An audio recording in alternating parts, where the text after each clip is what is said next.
ശതമാനമായി കുറവ് വന്നിട്ടുണ്ട്. ഇതിലൂടെ കേരളത്തിന് ഉദ്ദേശം 3800 കോടി രൂപയുടെ നഷ്ടമുണ്ടാകുന്നുണ്ട്. ഇത് കേരളത്തിന് വലിയ തിരിച്ചടി ഉണ്ടാക്കുന്ന നടപടിയാണ്.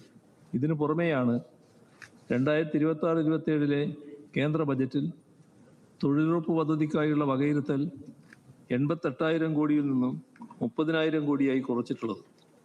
കേരളം സ്തുത്യർഹമായി നടത്തിവരുന്ന തൊഴിലുറപ്പ് പദ്ധതിയുടെ ദേശീയ തലത്തിലെ അടങ്കിൽ വന്നിട്ടുള്ള 58,000 കോടി രൂപയുടെ വെട്ടിക്കുറവ് കേരളത്തെ സാരമായി ബാധിക്കുന്നതാണ്. ഒട്ടനവധി യാത്രക്കാർ ദിനംപ്രതി ഉപയോഗിക്കുന്ന കേരളത്തിൻ്റെ റെയിൽവേ ശൃംഖല ഇപ്പോഴും വേഗം കുറഞ്ഞ അവസ്ഥയിലാണ് തുടരുന്നത്. 573 കിലോമീറ്റർ ദൂരമുള്ള തിരുവനന്തപുരം കാസർഗോഡ് മേഖലയിൽ യാത്ര പൂർത്തീകരിക്കാൻ 13 മണിക്കൂറോളം വേണ്ടിവരും. ഇത് ഗണ്യമായി കുറച്ചു കൊണ്ടുവന്നാൽ കേരളത്തിൻ്റെ സാമ്പത്തിക പുരോഗതിക്ക് വലിയ ഉത്തേജനം നൽകുമെന്ന കാര്യത്തിൽ സംശയമില്ല. സാങ്കേതിക മാതൃക ഏതു തന്നെയായാലും കേരളത്തിന് പ്രതിവേഗ റെയിൽപാത അനിവാര്യമാണ്. ഇതിനായി സംസ്ഥാന സർക്കാർ പലവട്ടം യൂണിയൻ സർക്കാരിനെ സമീപിച്ചിട്ടുള്ളതാണ്.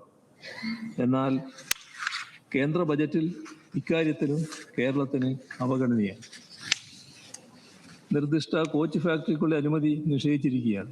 തിരുവനന്തപുരം മുതൽ മംഗലാപുരം റൂട്ടിൽ 3-4 റെയിൽവേ ലൈനുകൾക്കുള്ള സർവേ പ്രവർത്തനങ്ങൾ ആരംഭിക്കണമെന്നതും സംസ്ഥാനം യൂണിയൻ സർക്കാരിന് മുൻപാകെ ഉന്നയിച്ചിട്ടുള്ള ആവശ്യമാണ്. ഇതും കേന്ദ്രം ചെവിക്കൊണ്ടില്ല. രാജ്യത്തിൻ്റെ പശ്ചാത്തല സൗകര്യ വികസനത്തിൻ്റെ നാഴികക്കല്ലായ വിഴിഞ്ഞം തുറമുഖ പദ്ധതിക്കുള്ള വയബിലിറ്റി ഗ്യാപ്പ് ഫണ്ടിംഗ് VGF ഗ്രാൻഡായി നൽകണമെന്ന് നിരവധി തവണ സംസ്ഥാന സർക്കാർ അഭ്യർത്ഥിച്ചിട്ടും തിരിച്ചടവിന് വിധേയമായ VGF ആണ് കേന്ദ്ര സർക്കാർ അനുവദിച്ചത്. മറ്റു പല സംസ്ഥാനങ്ങൾക്കും VGF ഗ്രാൻഡായി അനുവദിച്ച യൂണിയൻ സർക്കാർ വിഴിഞ്ഞം തുറമുഖത്തിന് VGF അനുവദിക്കുന്നതിൽ തികച്ചും വിവേചനപരമായ സമീപനമാണ് സ്വീകരിച്ചത്. വിദേശ വിമാന കമ്പനികൾക്ക് കണ്ണൂർ എയർപോർട്ടിൽ നിന്നും സർവീസ് നടത്താനുള്ള പോയിന്റ് ഓഫ് കോൾ ലഭ്യമാക്കണമെന്ന ആവശ്യവും പരിഗണിച്ചില്ല. ബഹുമാനപ്പെട്ട പ്രധാനമന്ത്രിക്കുൾപ്പെടെ ഇക്കാര്യത്തിൽ കത്തുകളും നിവേദനങ്ങളും നൽകിയതാണ്. പ്രകൃതി ദുരന്തങ്ങളുടെ കാര്യത്തിൽ മാനുഷിക പരിഗണന പോലും നൽകാതെയുള്ള മനുഷ്യത്വരഹിതമായ സമീപനമാണ് കേന്ദ്രം കേരളത്തോട് കാണിക്കുന്നത്. മുണ്ടക്കൈ ചൂരൽമല ദുരന്തത്തിൽ നിന്ന് കരകയറാനുള്ള ശ്രമങ്ങൾക്ക് അർഹിക്കുന്ന നഷ്ടപരിഹാരം നൽകാൻ കേന്ദ്ര സർക്കാർ തയ്യാറായില്ല. എന്ന് മാത്രമല്ല, കേന്ദ്ര നിയമത്തിലെ ഭേദഗതിയിലൂടെ ദുരന്തബാധിതരുടെ വായ്പ എഴുതിത്തള്ളാനുള്ള വകുപ്പ് റദ്ദ് ചെയ്യുക കൂടി ചെയ്തു. പ്രകൃതി ദുരന്തത്തിനിരയായ വയനാട്ടിലെ ജനതയോടുള്ള കേന്ദ്ര സമീപനത്തിനെതിരെ ബഹുമാനപ്പെട്ട ഹൈക്കോടതിയുടെ ഭാഗത്തുനിന്ന് പോലും പരാമർശങ്ങളുണ്ടായി. പശ്ചാത്തല സൗകര്യ വികസനത്തിനും ക്ഷേമപ്രവർത്തനങ്ങൾക്കും തുല്യ പ്രാധാന്യം നൽകി ദിശാബോധത്തോടെ മുന്നോട്ട് നീങ്ങുന്ന കേരള സർക്കാരിനെ സാമ്പത്തികമായി വിരോധിക്കുന്ന സമീപനമാണ് യൂണിയൻ സർക്കാർ കൈക്കൊള്ളുന്നത്.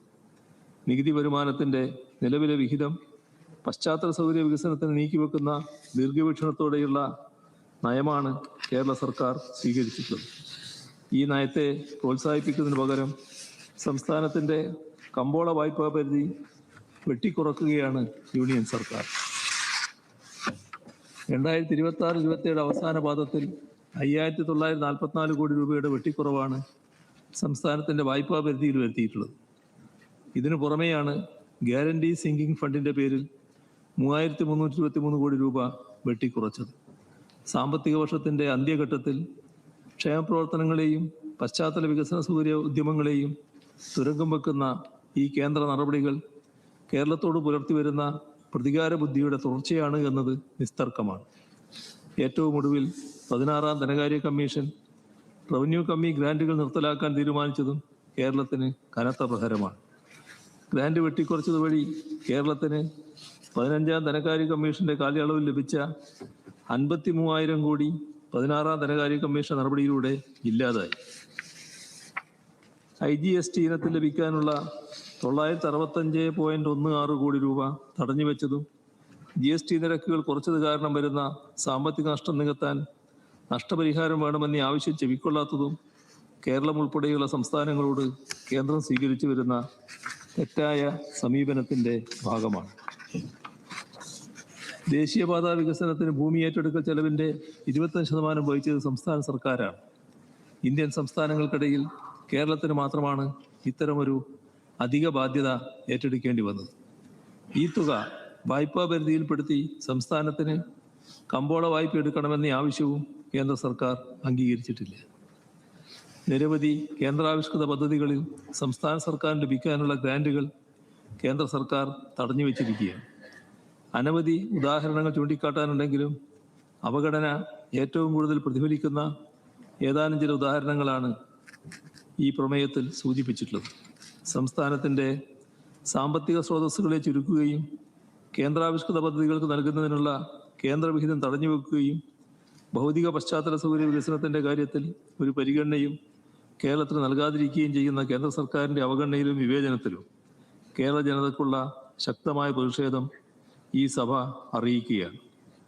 സംസ്ഥാനത്തോടുള്ള കേന്ദ്ര സമീപനം അടിയന്തരമായി തിരുത്തുകയും കേരളത്തിൻ്റെയും ഇന്ത്യയുടെ ആകെയും വികസനത്തിന് അനിവാര്യമായ ആവശ്യങ്ങളാണ് കേരളം ഉന്നയിക്കുന്നത്. ഇത് മനസ്സിലാക്കി കേരളത്തിൻ്റെ ആവശ്യങ്ങൾ അംഗീകരിക്കണമെന്ന് ഈ സഭ കേന്ദ്ര സർക്കാരിനോട് ആവശ്യപ്പെടുന്നു.